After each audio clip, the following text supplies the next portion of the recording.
I am a member of the New York City Ballet, and I started dancing when I was about 13 years old. Ballet, I think, is an art form. It's not so much entertainment. That's sort of what drew me to it versus, tap dance or jazz. It's funny because ballet is such a perfectionist art form. There are so many challenges when it comes to dancing because it's something got to sort of mold the body and sculpt the body, and it takes years of training. Everything from turnout to pointing your feet, straightening your knees, hitting fifth position. There's all sorts of specific positions, both with the legs and the arms, that are a constant challenge. And then beyond that, there's the element of being able to remember the choreography, because there's no sort of notation when it comes to dance, and it's all by memory. And oftentimes, we'll perform like 40 ballets a season at New York City Ballet, so you have to retain like a great deal of choreographic information.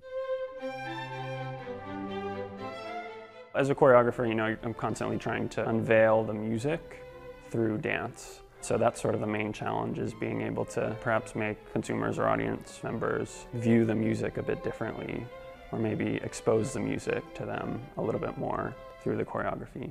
So that's sort of what I'm after. I chose to have an uneven number of dancers, and it's just like the piece itself, one idea behind it is just like the constant battle of trying to create some sort of symmetry with 7 dancers, which is close to impossible to do on stage. So it's kind of like trying to fit 7 dancers within the context of 6 positions. So there's this constant battle, this constant push and pull within the ballet, especially in the first movement. I take a great deal of direction from the music when coming up with the choreography, and not to mention the dancers themselves. And they're all dancers from New York City Ballet, and they're all dancers I know very well. I've known most of them for years now.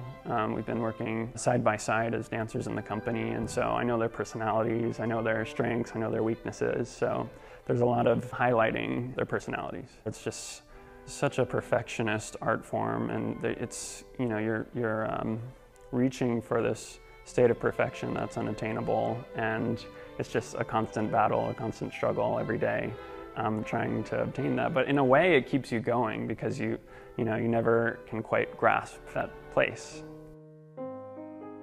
Dance to me, performing specifically, is kind of like the only moment that I can be fully immersed in the present, and not thinking about the past or the future, but to just be in that specific moment. And it kind of like, in a way, requires that of you. Because when you're out on stage, there's sort of like an instinctual reaction that occurs, maybe like a connection with the music, and there's nothing except that moment that's occurring on stage.